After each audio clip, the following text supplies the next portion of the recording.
సంత్ శ్రీ సేవాలాల్ మహారాజ్ 287వ జయంతి సందర్భంగా తెలంగాణ రాష్ట్ర ప్రభుత్వ గిరిజన సంక్షేమ శాఖ జయంతి ఉత్సవాలను ఏర్పాటు చేసి సభాధ్యక్షత వహించిన సహచర మంత్రివర్గ సభ్యులు అడ్లూరి లక్ష్మణ్ గారు, ఈ కార్యక్రమంలో నాతో పాటు అతిథులుగా విచ్చేసిన మహబూబాబాద్ పార్లమెంట్ సభ్యులు మిత్రులు బలరాం నాయక్ గారు, శాసనసభ విప్ డాక్టర్ రామచందర్ నాయక్ గారు, ఈ కార్యక్రమంలో పాల్గొన్న జగిత్యాల శాసనసభ్యులు డాక్టర్ సంజయ్ గారు, అదేవిధంగా కార్పొరేషన్ చైర్మన్ మిత్రులు బెల్లయ్య నాయక్ గారు, పెద్దలు మాజీ మంత్రివర్యులు, మాజీ పార్లమెంట్ సభ్యులు, ఈనాడు లంబాడ సోదరులు ఏదైతే షెడ్యూల్ ట్రైబ్ రిజర్వేషన్ ఫలాలను అందుకున్నారో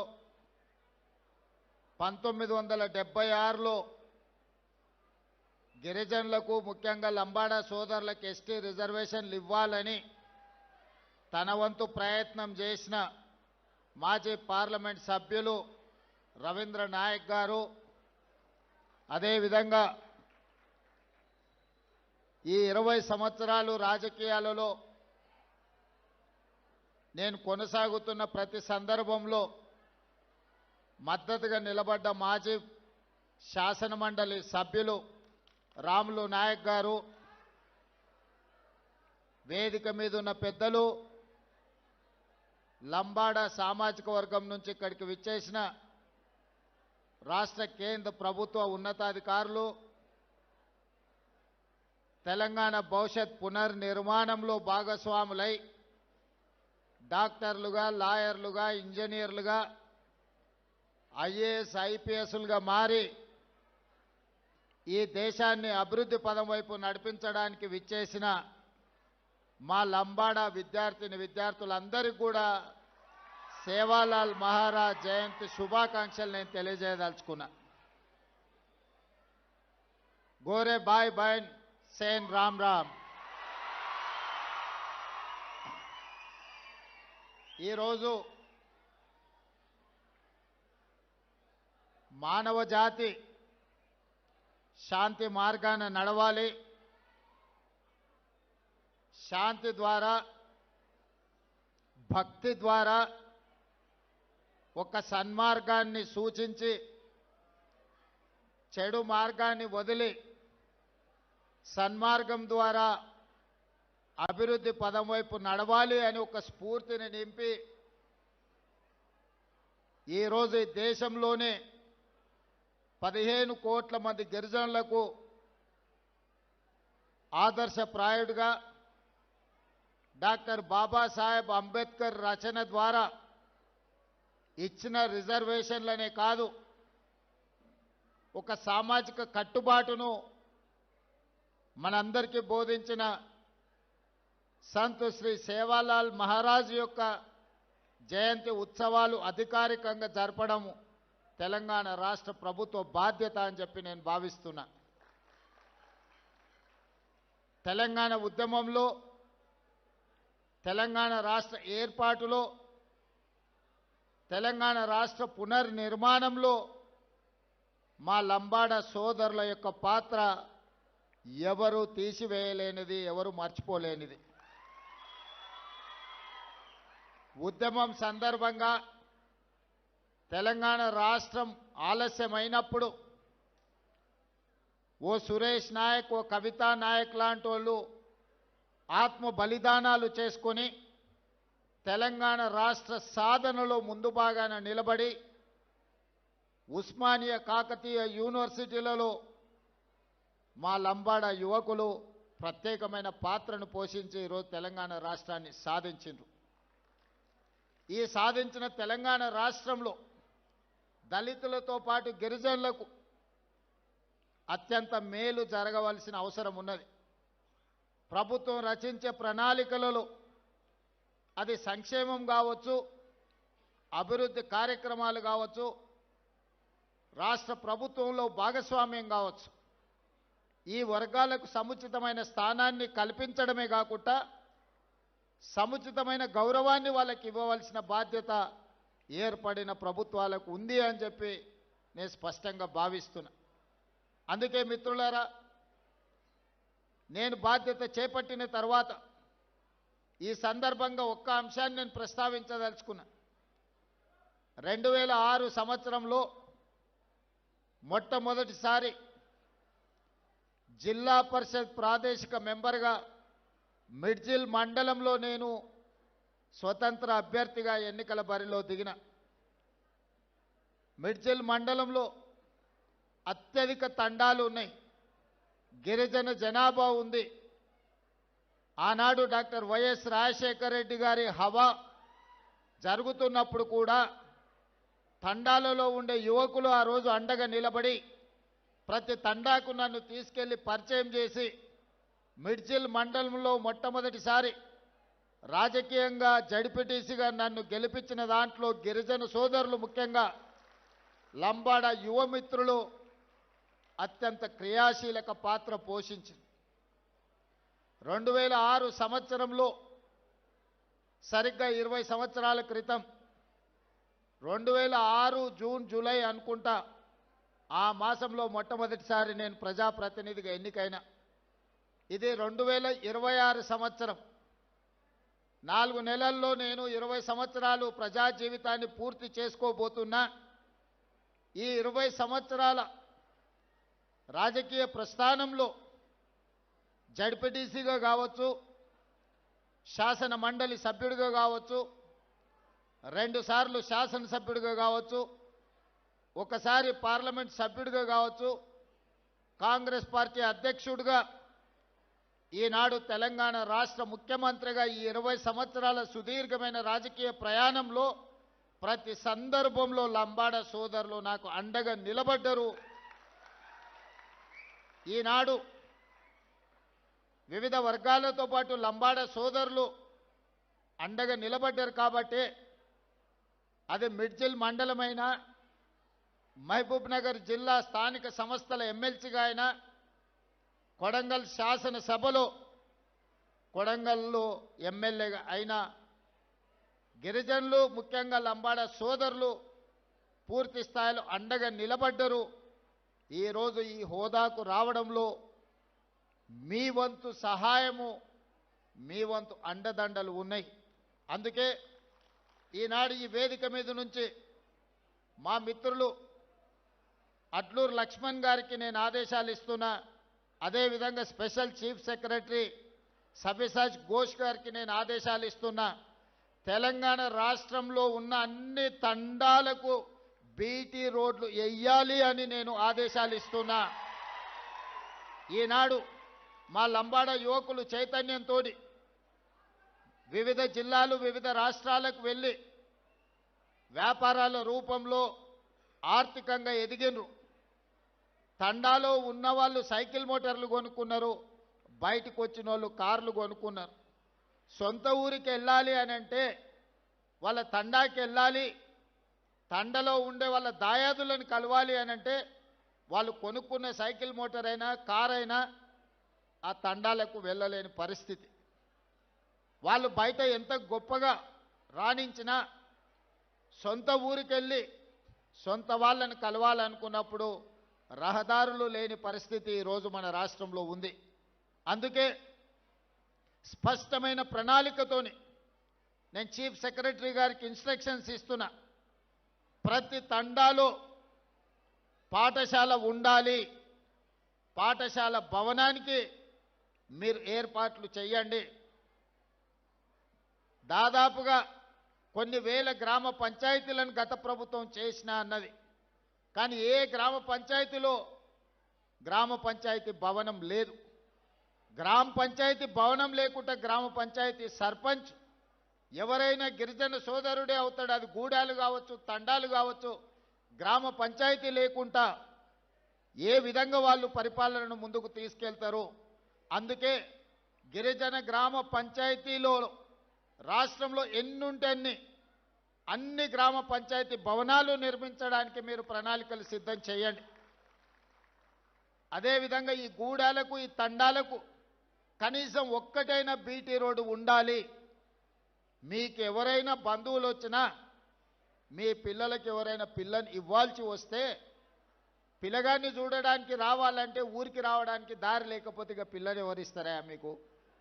అందుకే ఖచ్చితంగా ప్రతి తండాకు రోడ్డు వేసే ప్రణాళికను ఈరోజు తీసుకోవాలి అని చెప్పి మా ట్రైబల్ సెక్రటరీ గారికి ఆదేశాలు ఇస్తున్నా.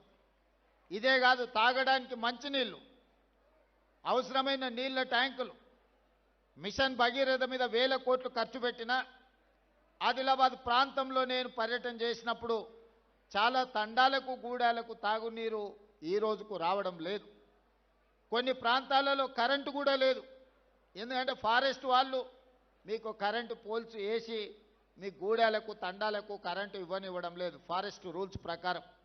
అందుకే అన్ని తండాలలో గూడాలలో కరెంటు లైన్లు వేయడానికి ఎక్కడైతే ఇబ్బంది ఉందో కంప్లీట్గా సోలార్ ద్వారా మీకు కరెంటు ఇచ్చి మీ వ్యవసాయ పంపు సెట్లు, సోలార్ పంపు సెట్లు ఇచ్చి మీరు వ్యవసాయం చేసుకోవడానికి అన్ని రకాల ప్రణాళికలను ఈరోజు సిద్ధం చేస్తున్నాం. ముఖ్యంగా పైలట్ ప్రాజెక్టు కింద ఈరోజు అచ్చంపేట శాసనసభ నియోజకవర్గాన్ని మొత్తం తీసుకున్నాం.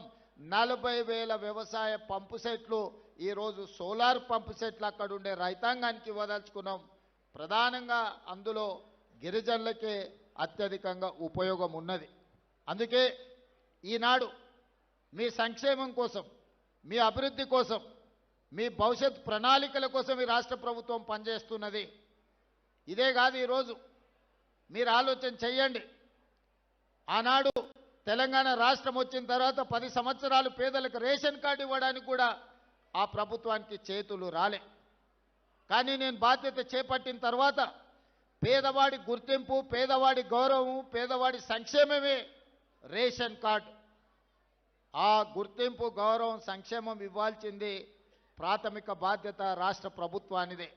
అందుకే లక్షలాది రేషన్ కార్డులు పేదవాళ్లకు అందించిన చరిత్ర, అందులో ముఖ్యంగా లంబాడ సోదరులకే అత్యధికంగా ఈరోజు రేషన్ కార్డులు అందుకునే విధంగా ప్రణాళికలు సిద్ధం చేసి వాళ్ళకి ఇచ్చినాం. రేషన్ కార్డు ఇచ్చి వదిలేయలే. ఇంతకుముందు మా బలరాం నాయక్ గారు చెప్పినట్టు ఆనాడు దొడ్డు బియ్యం ఇచ్చేది. దొడ్డు బియ్యం ఇస్తే మా లంబాడ సోదరులు తీసుకెళ్ళి బర్లకు దాన పెట్టేది. ఎన్నడూ వాళ్ళు తిన్న సందర్భమే లేదు. లేకపోతే రేషన్ షాపోడే బయట నుంచి బయటనే అమ్ముకునేటోడు. అందుకే ఈ విధంగా మాఫియాగా మారి మిల్లర్లు, దళారులు దోసుకుంటున్నారు.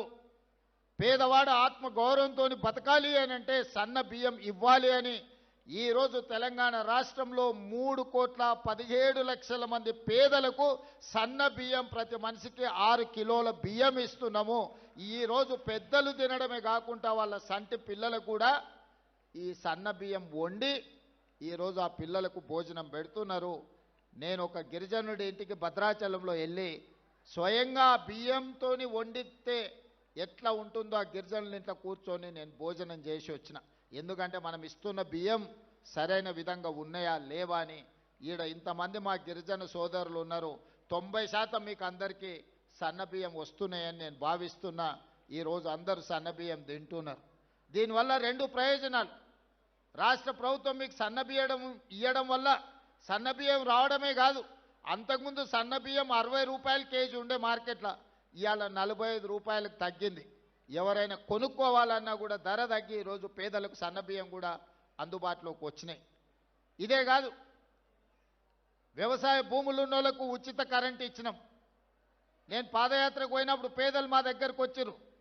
పట్టణ ప్రాంతాలలో ఉన్న పేదలు నా దగ్గరకు వచ్చి చెప్పినారు, భూమి ఉన్నవాడికే ఉచిత కరెంటు ఇస్తున్నావు, మరి మేము పేదవాళ్ళం మా ఇంటికి బిల్లులు కడుతున్నాం కదా అని.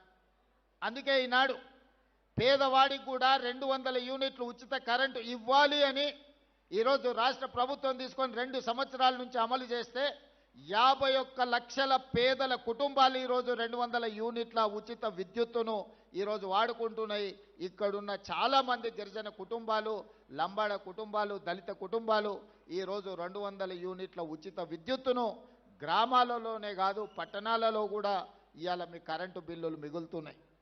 ఈరోజు ఈ విధంగా పేదలకు, ముఖ్యంగా మా ఆడపడుచులకు, గతంలో అమ్మగారింటికి వెళ్ళాలన్నా, అమ్మవారిని దర్శించుకోవాలన్నా ఇంటాయనను లేకపోతే కన్న కొడుకు దగ్గర చేయి ఆపే పరిస్థితి.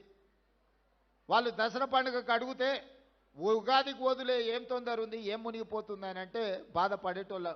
అరే అమ్మని చూసొద్దామంటే బస్ కిరాయి లేని పరిస్థితులు అని. కానీ ఇవాళ ఈ 2 సంవత్సరాల డిసెంబర్ 9, 2023 నాడు మొదలుపెట్టినాం.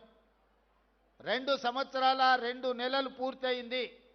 9,000 కోట్ల రూపాయలు ఈరోజు ఆడపడుచులకు ఆర్టీసీలో ఉచిత బస్సు ప్రయాణానికి రాష్ట్ర ప్రభుత్వం ఖర్చు పెట్టింది.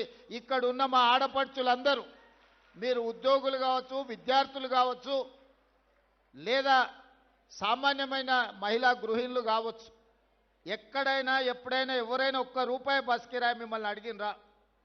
ప్రారంభించిన రోజు నేను చెప్పిన, నేను ఎక్కడికో వెళ్తే ఒక అక్క వచ్చి, అయ్యా బస్ ఎక్కితే కిరాయి అడిగితే ఏం చేయాలని.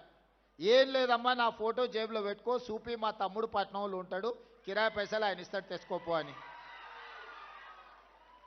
ఏడ కూడా మీరు చెయ్యి అడ్డం పెట్టే బస్ ఆపుతున్నారు, మీ దిగుతాన కాడ దించుతున్నారు.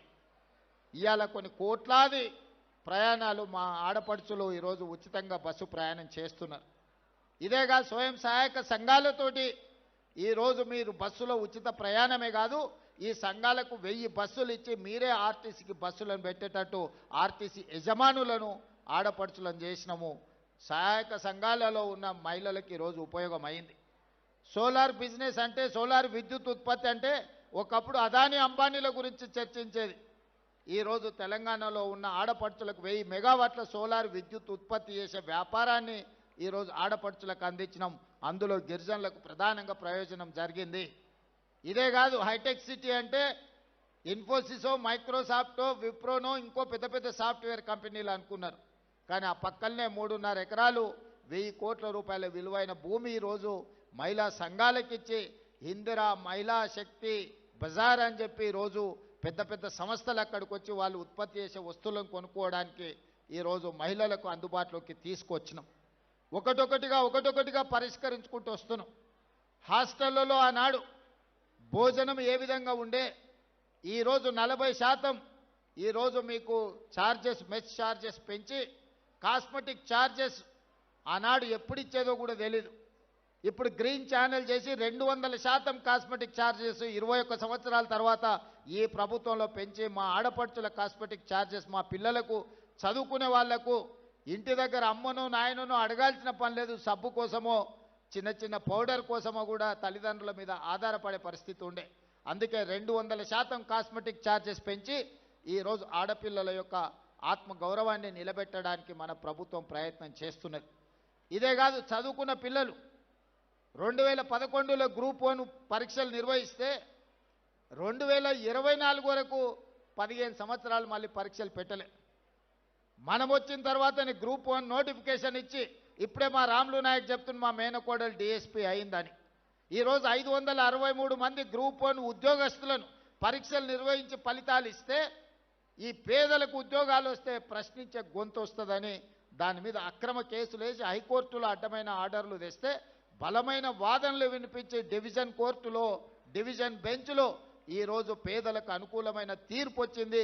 563 మంది గ్రూప్ 1 ఆఫీసర్లు ఇవాళ ఆర్డీఓలు, డిఎస్పీలుగా అత్యంత కీలకమైన ఉద్యోగాలు. నేను మొత్తం లిస్టు చూసిన, ఎస్సీ ఎస్టీ బీసీలకు మైనారిటీలకు ఎన్ని వచ్చినాయంటే 87% ఎస్సీ ఎస్టీ బీసీ మైనారిటీలు ఈ 563 మందిలో సెలెక్ట్ అయినరు. 87% ఈరోజు ఆ రిక్రూట్మెంట్స్తోని పేదలకు లాభం వచ్చింది. Group 2, group 3, group 4 teachers recruitment, doctors recruitment, nursing recruitment, ఈ విధంగా 70,000 ప్రభుత్వ ఉద్యోగాలు ఈ 2 సంవత్సరాలలో ఇచ్చినాం. దాదాపుగా 70,000ల్లో 85% పైగా ఎస్సీ ఎస్టీ బీసీ మైనారిటీలకు ప్రభుత్వ ఉద్యోగాలు ఇచ్చినాము. ఒక్కొక్కరి పేరు ఒక్కొక్క ఊరు వివరాలు ఇస్తా. ఎవరికైనా అనుమానం ఉంటే ఇక్కడున్న చదువుకున్న అధికారులతో పాటు ఎవరైనా నేను చెప్తున్న వివరాల మీద అనుమానం ఉంటే ప్రభుత్వం అధికారికంగా లెక్కలిస్తుంది. మీరు లెక్కబెట్టి చూడండి. ఈ ప్రభుత్వం పేదల కోసం పనిచేస్తుంది. ఈ ప్రభుత్వం పేదల అభివృద్ధి కోసం పనిచేస్తుంది. ఒకప్పుడు భూములుండే. ఇందిరాగాంధీ గారు అగ్రికల్చర్ సీలింగ్ యాక్ట్ తీసుకొచ్చి ఇందిరాగాంధీ గారు లంబాడ సోదరులకి ఎస్టీ రిజర్వేషన్లు ఇచ్చింది. ఇందిరాగాంధీ తెచ్చిన అగ్రికల్చర్ సీలింగ్ యాక్ట్ ప్రకారం జాగీర్దారుల దగ్గర, జమీందారుల దగ్గర, భూస్వాముల దగ్గర ఉన్న లక్షలాది ఎకరాల భూములను తీసుకొని 25 లక్షల ఎకరాలను అసైన్మెంట్ పట్టాల రూపంలో ఎస్సీ ఎస్టీలకు భూ పంపకాలు జరిగినాయి. ఈనాడిగా పంచడానికి భూమి మిగలలే. మా యువకులు, మా ఆడపిల్లలు జాగ్రత్తగా వినాలి. ఆ పైన ఉన్న వాళ్ళు కూడా, మీ తల్లిదండ్రులు, మీ తాతలు వ్యవసాయాన్ని నమ్ముకున్నారు. మీ తల్లిదండ్రులు, మీ తాతలు తండాలలో, గూడాలలో పేదరికాన్ని అనుభవించారు. మీ తల్లిదండ్రులకు ఇందిరాగాంధీ గారు తీసుకొచ్చిన చట్టం ద్వారా ఇందిరమ్మ ఇండ్లు, పక్కా ఇండ్లు అన్నప్పుడు మీ గూడాలలో, తండాలలో పక్కా ఇండ్లు వచ్చినాయి. మీకు భూమి లేదన్నప్పుడు, ఆత్మగౌరవం లేదనుకున్నప్పుడు అసైన్మెంట్ పట్టాల రూపంలో మీకు భూములు ఇచ్చి మీ ఆత్మగౌరవాన్ని ఇందిరాగాంధీ గారిని నిలబెట్టినరు. ఇవాళ లంబాడ సోదరులు వాళ్ళ సొంత తల్లిదండ్రులది లేకపోతే తాత ముత్తాతల్ని ఇంట్లో ఫోటో పెట్టుకున్నా పెట్టుకోకపోయినా చాలామంది లంబాడ సోదరులు ఇండ్లలో పోతే ఇందిరాగాంధీ ఫోటో కనిపిస్తుంది. మా రవీంద్ర నాయక్ గారికి తెలుసు, నేను చూసిన. కానీ ఆనాడు ఇందిరాగాంధీ ఇచ్చినట్టు ఇవాళ మీకు భూములు ఇవ్వడానికి ప్రభుత్వం దగ్గర లేవు. ఇవాళ దళితులకు, గిరిజనులకు నా సూచన ఒక్కటే. ఆనాడు ఉన్న పరిస్థితుల్లో కాంగ్రెస్ పార్టీ సంక్షేమము, అభివృద్ధిలో ఒక విధానాన్ని తీసుకున్నది. ఆ శకం ముగిసింది. ఇవాళ నిజంగా నాకు మీకు భూములు ఇవ్వాలన్నా ఈ ప్రభుత్వం దగ్గర భూములు అందుబాటులో లేవు. ఇక మీరు భూముల గురించి, ప్రభుత్వం ఇచ్చే ఏదో సంక్షేమం గురించి ఆలోచన చేయకండి. ఈ ప్రభుత్వం మీకు చదువు ఇవ్వదలుచుకున్నది. ఈ ప్రభుత్వం మీకు సంక్షేమం కాదు, సంక్షేమంతో పాటు మీకు చదువు ఇవ్వదలుచుకున్నది. నా సూచన ఒక్కటే, ఇక్కడికి వచ్చిన పిల్లలందరికీ చదువుకోండి, బాగా చదువుకోండి. చదువుకోవడానికి ఏం కావాలనో నన్ను అడగండి. మీరు డాక్టర్లు అవుతారా, మీరు ఇంజనీర్లు అవుతారా, మీరు ఐఏఎస్లు అవుతారా, మీరు ఐపీఎస్లు అవుతారా, మీరు ప్రొఫెసర్లు అవుతారా, ఈ దేశాన్ని మీరు ఏలడానికి ఏమవుతారో చెప్పండి, నేను మద్దతు ఇస్తా. మేమేమీ చేయం, ఇంటి దగ్గర ఉంటాం, మాకేదన్నా భూమి సార్, లేకపోతే మాకేదో చిన్న చిన్న వ్యాపారాలు చేసుకుంటాం అనేది వదలండి. లంబాడ సోదరులలో చైతన్యం ఉంది. లంబాడ సోదరులకు ప్రపంచం గురించిన అవగాహన ఉన్నది. నేను చెప్పేది ఒక్కటే, యుక్త వయసులో తప్పుదారి పడితే జీవితకాలం బాధపడతారు, మీ తల్లిదండ్రులకు భారం అవుతారు. కానీ ఈ వయసులో కష్టపడితే, ఈ వయసులో మీరు చదువుకొని, చాలామంది ముందు వరుసలో అధికారులు ఉన్నారు. అధికారులు ఎవరున్నా గుర్తించి వాళ్లకు వివిధ శాఖలలో కీలకమైన హోదాలు ఇచ్చిన. ఎందుకంటే ఆ స్ఫూర్తి మీకు రావాలి. అరే మా వాడు ఈఎన్సీ అయిండు, మా వాడు సింగరేణికి సిఎండి అయిండు, మా వాడు ట్రైకార్కి చైర్మన్ అయిండు, లేకపోతే మా వాడు వివిధ కార్పొరేషన్లకు చైర్మన్లు అయినరు, మా వాళ్ళు ఎమ్మెల్సీ అయినరు, ఎంపీ అయినరు అంటే చదువుకోవడం వల్ల ఈ అవకాశం వచ్చిందని భవిష్యత్ తరాలకు, ఈ యువతరానికి అవగాహన ఉండాలి అని చెప్పి మీ వాళ్లకు వివిధ అత్యంత కీలకమైన హోదాలు నేను ఇచ్చిన. అందుకే భూముల గురించి, అందించే తాత్కాలిక సంక్షేమం గురించి ఆలోచన చేయకండి. మీరు భవిష్యత్తును నిర్దిష్టంగా నిర్ణయించుకోండి. మీరు డాక్టర్ అవ్వాలనుకుంటున్నారా, మీరు ఇంజనీర్ అవ్వాలనుకుంటున్నారా, మీరు లాయర్ అవ్వాలనుకుంటున్నారా, మీరు ప్రొఫెసర్ అవ్వాలనుకుంటున్నారా, ఒక గొప్ప చార్టెడ్ అకౌంటెంట్ కావాలనుకుంటున్నారా, లేకపోతే సినిమా రంగంలో రాములు నాయక్ గారు చెప్పినట్టు గొప్ప టాలెంటెడ్ మంగ్లీలు కాదలుచుకుంటున్నారా, మీరు ఆలోచన చేసుకొని మీరు ప్రొఫెషన్ ఎన్నుకోండి. డైరెక్షన్లెస్గా ఉండకండి. నిర్దిష్టమైన ప్రణాళికను పెట్టుకోండి. దానికోసం ఈ ప్రభుత్వం 100% అండగా నిలబడుతుంది. గత ప్రభుత్వాలు చెప్పినాయి మేము ఎస్టీ హాస్టల్ ఇచ్చినాము, ఎస్సీ హాస్టల్ ఇచ్చినామని. కానీ ఎక్కడైనా ఉండడానికి ఏదైనా వసతి గూడు ఏర్పాటు చేసిండ్రా? కాగితం మీద ఆదేశం ఇస్తే సరిపోదు. అందుకే ఈరోజు ఎస్సీ ఎస్టీ బీసీలకు, మైనారిటీలకు ప్రతి నియోజకవర్గంలో young India integrated residential schools 25 ఎకరాలల్లా 200 కోట్లతోని 100 నియోజకవర్గాలలో 20,000 కోట్లతోని 25 ఎకరాలలో ఈచ్ క్యాంపస్ ఈరోజు మనము నిర్మాణం చేస్తున్నాము. ప్రతి స్కూల్లో 2,500 మంది పిల్లలు చదువుకుంటారు. అట్లా 100 బాలురకు 100 బాలికలకు 200 young India integrated residential schools కట్టదలుచుకున్నాము. నాణ్యమైన విద్యను మీకు అందించదలుచుకున్నాం. చదివే మీ భవిష్యత్తును మారుస్తుంది. చదివే మీకు సమాజంలో గౌరవాన్ని తెచ్చిపెడుతుంది. నిన్నగాక మొన్న నా ప్రభుత్వం చేసిన సిపెక్ survey, social economic education employment political and caste survey చేసినప్పుడు ఆశ్చర్యకరమైన ఫలితాలు వచ్చినాయి. సర్వేలో పేదరికం కనిపించిన వాళ్ళకు భూమి లేక పేదరికం రాలే, చదువు లేక పేదలుగా మిగిలిపోయారు. కొన్ని సామాజిక వర్గాలకు 20, 30, 40 ఎకరాల భూమి ఉంది, కానీ వాని ఇంటి దగ్గర పరిస్థితి బాగాలేదు. ఆనే గొర్రెలు, ఆనే బర్రెలు, వాటి మధ్యలోనే వాళ్ళు కూడా ఉంటున్నారు. వాళ్ళకి ఎందుకు అనంటే అక్షరం అనేది తెలియకపోవడం వల్ల, ఆ కుటుంబాలు చదువుకోకపోవడం వల్ల వెనుకబాటుతనం అనేది, పేదరికం వేరు, వెనుకబాటుతనం వేరు. గొప్పగా చదువుకున్న ప్రొఫెసర్ కాసింకు మరి భూమి ఉందో లేదన్నారా? పోరాటం చేస్తే 60 ఏళ్ళకైనా తెలంగాణ వచ్చింది. ఇవాళ కూడా నా గిరిజన దళిత సోదరులుగా సూచన ఒక్కటే, నిరాశ చెందకండి. నిర్మాణ ప్రక్రియలో భాగంగా మీరు నిలబడి కొట్లాడుకుంటూ వస్తే ఆటోమేటిక్గా మీకు రావాల్సింది వస్తుంది. ఎస్సీ జనాభా 17% తెలంగాణలో, ఈరోజు 30% పదవులు ఇచ్చినాం. ఎన్నడైనా ఎవరైనా ఊహించినా 4 మంత్రులు, ఒక స్పీకరు, విప్, ఇన్ని దళితులకు ఏ రోజైనా వాళ్ళ జనాభా ప్రకారమే వాళ్ళకి ఎన్నడూ దొరకలేదా? వాళ్ళు ఎప్పుడు చూసినా అనేది, అయ్యా మేము 15% ఉన్నాం, మాకు 5% కూడా పదవులు ఇస్తలేరని. ఇవాళ ఎస్సీలు 17% ఉంటే అధికారిక లెక్కలు 15% చెప్తున్నాయి. వాళ్ళ లెక్కలు, మా లెక్కలు 17% చెప్తున్నాయి జనాభా పెరిగిందని. మరి ఇవాళ ప్రభుత్వంలో 30% భాగస్వామ్యం ఉంది. ఇవాళ 4 మంత్రులు ఈ ప్రభుత్వంలో ఉన్నారు, ఒక స్పీకర్ ఉన్నాడు. ఏ దళితున్నైతే ముఖ్యమంత్రిని చేస్తాను మోసం చేసిండో ఆ దళితున్నే అధ్యక్ష అని మైకు అడిగే పరిస్థితికి నేను తీసుకొచ్చిన. ఏ దళితుడు ఈ రాష్ట్రాన్ని నడపలేడు, నేనైతే నేను నడపగలుగుతా అని తెలంగాణ రాష్ట్రం వచ్చిన అన్న నాయకులకు అధ్యక్ష నేను మాట్లాడాలి, ఒకసారి నాకు మైకి అని చెప్పి ఒక దళితుని ఆ పైన కుర్చీలో కూర్చోబెట్టిన.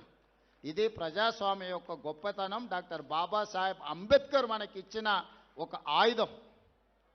నేను ఎంతకాలం ఉంటా, ఎంతో కొంతకాలం మీరు ఆశీర్వదించినట్టు ఉంటా. ఆ తర్వాత పరిణామ క్రమంలో ఇతరులు రావాల్సిందే కదా. ఇదొక ప్రక్రియ. ఒకనాడు ఉద్యోగాలు ఇద్దామంటే కూడా 20% దొరికేటోళ్ళు కాదు. ఇవాళ ఉద్యోగాలు ఇస్తామంటే ఇదే వెనుకబడిన వాళ్ళు ఎస్సీ, ఎస్టీ, బీసీ, మైనారిటీలు 87% మన ప్రభుత్వంలో ఉద్యోగాలు అందుకునే పరిస్థితి వచ్చింది అని అంటే సమాజంలో తీసుకొచ్చిన మార్పు, సమాజంలో వచ్చిన మార్పు. ఈ మార్పులను మేము గుర్తించినాం, ఈ మార్పును ఆహ్వానిస్తున్నాం. ఈ మార్పు వల్ల మీ జీవితాలలో వెలుగులు రావాలన్నదే నా ఆలోచన. ఇక్కడ ఉన్నది చరిత్రలో ఏదైనా మంచి పని చేసినప్పుడు 4 మంచి మాటలు ఎవరైనా చెప్పాలనుకున్నప్పుడు, అరే ఫలానా ఆయన ఉన్నప్పుడు కూడా అరే మన కోసం నిలబడ్డా, మాకు ఎక్కువ చేయకపోయినా కనీసం అన్యాయం చేయకుండానన్నా మాది మాకు ఇచ్చిండా, మాదైతే గుంజుకోలేదు, నాది నేనే తింటా, మీది కూడా నేనే తింటా అనే విధానం నా దగ్గర లేదు. తిన్నోళ్ళని మీరు చూసారు, తిన్నోళ్ళకి సరిగ్గా గుణపాఠం చెప్పారు. ఇప్పటికి కూడా వాళ్ళు వాళ్ళ తప్పును వాళ్ళు తెలుసుకోకుండా మీరు తప్పు చేసారు మాకు ఓటేయలేదని మళ్ళీ మిమ్మల్నే బదనాం చేయడానికి ప్రయత్నం చేస్తారు. వాళ్ళకు ఒకటే నా సూచన, ప్రజలకు చాలా విజ్డమ్ ఉంది, విచక్షణ ఉంది. ఎప్పుడు ఏ నిర్ణయం తీసుకోవాలనో ప్రజలకు తెలుసు. నేను గెలిచినా నువ్వు ఓడినా అది ప్రజా నిర్ణయమే. ఒకవేళ నువ్వు గెలిచి నేను ఓడినా ప్రజలు దాన్ని సందర్భానుసారంగా ఇస్తున్న తీర్పు. ఆ తీర్పును అవమానించేటట్టు మాట్లాడకండి. మనలో ఉన్న లోపాలు ఉంటే మనం సరిదిద్దుకోవడానికి ప్రయత్నం చేయాలి. నేనే రాజు, నేనే మంత్రి అంటే నేనే ముఖ్యమంత్రిని, నేనే మున్సిపల్ మంత్రిని, ఈ ఎన్నికల ప్రతి ఫలితం నా పనితనానికి గీటురాయి. నేను కష్టపడుతున్నాను, ప్రజలు విశ్వసించి ఖచ్చితంగా 80% ఆశీర్వదిస్తారు. కొన్ని పనులు అయినా కాకపోయినా ప్రయత్నంలో లోపం లేదు, మా వాడు నిజాయితీగానే పనిచేస్తున్నాడు, మా కోసమే పనిచేస్తున్నాడని పేదలు నమ్ముతారని నేను చెప్పిన. ఎన్నికల కంటే ముందు 2 రోజుల ముందు నేను ప్రెస్ మీట్ పెట్టి క్లియర్గా చెప్పిన, 12 సంవత్సరాల ఢిల్లీ నుంచి పరిపాలనను చూసిండ్రు, 10 సంవత్సరాలు గడీల నుంచి పరిపాలన చూసిండ్రు, 2 సంవత్సరాల ప్రజా పరిపాలనను చూసిండ్రు. బేరీజు వెయ్యండి. 12 ఏళ్ళకి ఏం తీర్పిస్తారు, 10 ఏళ్ళకి ఏం తీర్పిస్తారు, 2 ఏళ్ళ పరిపాలనకి ఏం తీర్పిస్తారో మీ విచక్షణను వాడి మీరు తీర్పు ఇవ్వండి అని చెప్పి ప్రజలకు విజ్ఞప్తి చేసిన. దాని ప్రకారం ఈరోజు 85 నుంచి 90% ఫలితాలు అనుకూలంగా వచ్చినాయి. దీన్ని ఇంకా అభివృద్ధి పదం వైపు నడిపించే బాధ్యత నాకుంది. దీనివల్ల నేను విర్రవీగను. గెలిస్తే ఉప్పొంగడము, ఓడిపోతే కుంగిపోవడం నాకు లేదు. నేను అన్నీ చూసిన. జడ్పీటీసీ నుంచి ముఖ్యమంత్రి వరకు 20 సంవత్సరాలలో అన్ని హోదాలు చూసిన. కానీ ఎప్పుడు కూడా ప్రజలకు దూరంగాలే, పేదవాళ్ళకు వ్యతిరేకమైన నిర్ణయాలు తీసుకోలేదు. రాబోయే 20 సంవత్సరాలు కూడా ఈ పేదల కోసమే పనిచేస్తా, ఈ పేదల సంక్షేమం కోసమే పనిచేస్తా. మా లంబాడ సోదరులకు అందులో ప్రత్యేకమైన భాగస్వామ్యం ఉంటుంది. మా దళితులకు ఇవ్వవలసిన గౌరవం తప్పకుండా ఇస్తాము. ఇక సంత్ సేవాలాల్ మహారాజ్ గురించి మనం గొప్పగా మాట్లాడుకుంటున్నాం. కానీ ఒక్క పుణ్యక్షేత్రం కూడా తెలంగాణ రాష్ట్రంలో లేదు. మనం ఆదిలాబాద్లో నాగోబా జాతర ఉన్నది, ములుగులో మనకు సమ్మక్క సారలమ్మ ఒక పుణ్యక్షేత్రం ఉన్నది. కానీ సంత్ సేవాలాల్ మహారాజ్ కోసము ఒక ప్రత్యేకమైన క్షేత్రం లేదు. అందుకే నల్లమల ప్రాంతానికి లక్షలాది మంది పర్యాటకులు వస్తారు. అక్కడ ఈరోజు మనము సంత్ సేవాలాల్ యొక్క పుణ్యక్షేత్రాన్ని 20 ఎకరాలు ఆల్రెడీ స్థలాన్ని సేకరించినము. ప్రపంచంలోనే ఒక గొప్ప పుణ్యక్షేత్రంగా,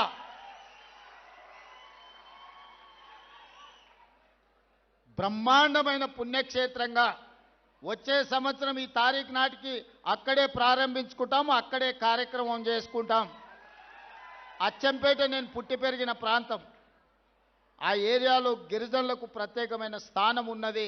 అందుకే సంత్ సేవాలాల్ మహారాజ్ పుణ్యక్షేత్రాన్ని ఈరోజు అచ్చంపేట అడవుల్లో ఈరోజు అక్కడికి వచ్చే మా గిరిజన సోదరులకు ఒక గొప్ప పుణ్యక్షేత్రంగా మార్చి, ఆ పైన శ్రీశైలం మల్లన్న దగ్గరికి పోయినా, నల్లమల ఫారెస్టులో రాజీవ్ గాంధీ టైగర్లను చూడడానికి పోయినా, సంత్ సేవాలాల్ మహారాజును చూడడానికి పోయినా, మీకు అందరికీ ఒక పుణ్యక్షేత్రంగా గొప్పగా ఉండాలి అని ఈ ప్రభుత్వం 100% 20 ఎకరాలలో అద్భుతమైన పుణ్యక్షేత్రంగా 15 కోట్ల గిరిజనులు ఈ దేశంలో ఉన్నవాళ్ళు కానీ 40-50 దేశాలలో ఉన్నవాళ్ళు వచ్చి సందర్శించుకునే విధంగా పుణ్యక్షేత్రాన్ని డెవలప్ చేసుకుందాం. మా R&B అధికారులు కూడా ఇక్కడ ఉన్నారు. ఎంబడే వాళ్ళకి ఆదేశాలు ఇస్తా. నేను అక్కడ పోయి ఫీల్డ్ ఇన్స్పెక్షన్ చేసి దానికి సంబంధించిన ఆర్కిటెక్ట్స్ని కల్చర్ దెబ్బతినకుండా గిరిజన సాంప్రదాయాల పట్ల అవగాహన ఉన్నోళ్ళని కూడా ఇందులో పొందుపరచండి.